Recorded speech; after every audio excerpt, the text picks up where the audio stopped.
I've got some news for you that's both good news and bad news. Conflict is essential.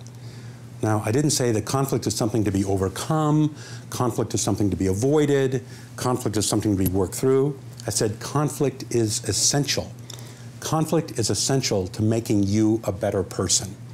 The ancient proverb in the Old Testament says, as iron sharpens iron, so one friend sharpens another. That's how it works in life. When you have conflict that's done in a healthy way with another person, you get perfected in the process. People come to me for marriage counseling and they say, I can get along with anyone except for him. And I say, well, of course, that's because you're married. That's what marriage is. It's a place where you are sharpened, like iron against iron, a place where you're taking off the rough edges of each other. All of us have unfinished business in life.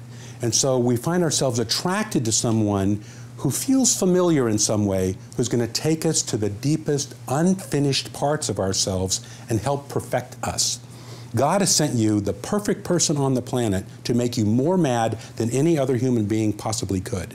Because He sent you a person who's going to take you to the deepest parts of you that's going to help perfect you in a way that no one else can perfect you. Here's how it works. All relationships have a cycle of conflict. The cycle of conflict starts with commitment, because we are essentially people of commitment. Did you know that people who live together before they get married have a higher divorce rate than people who don't live together? Doesn't make sense. After you've road tested a relationship, it seems to me when you get married, it should be a slam dunk. That's not how it works. Once you commit yourself to someone, it changes you. Commitment changes us. So commitment leads to trust.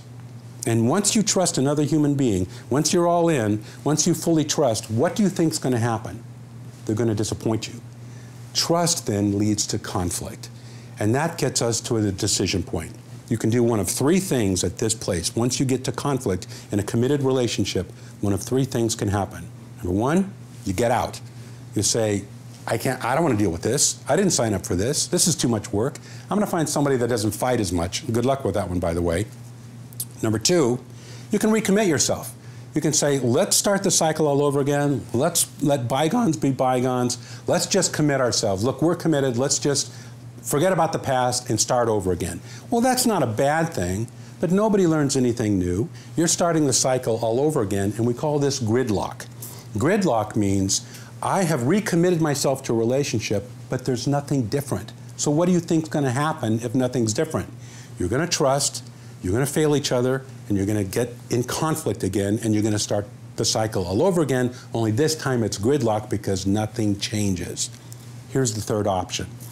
The next time you fight, you realize God has sent you this person to teach you something about yourself. And in this instance, you learn something new about yourself. You learn, you know what, I've been too aggressive. You know, I've been too anxious. I've been pursuing this person in a way that's not helpful. Or you learn, I withdraw too much. I don't really open up. I'm not vulnerable enough. I have not shared what I need to share that's really vulnerable. But the important part is this. The next time you have conflict, you're not in it to learn something about the other person and point out what they need to change. You're in it to learn something new about yourself. This time, when you recommit yourself in the cycle, it's different because you're different. And the next time you fight, after you commit yourself and trust, you have what we call the anger of hope. And the anger of hope is, I know we can be better because I know I can be better.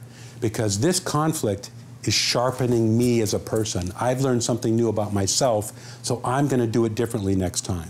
Now the cycle of conflict is actually an anger of hope because your anger hopes that we can do it better.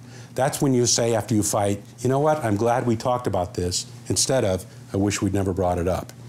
That's when the cycle of conflict is a healthy cycle of anger. You can do that if your goal is to learn something new about yourself. Next time it's going to be different.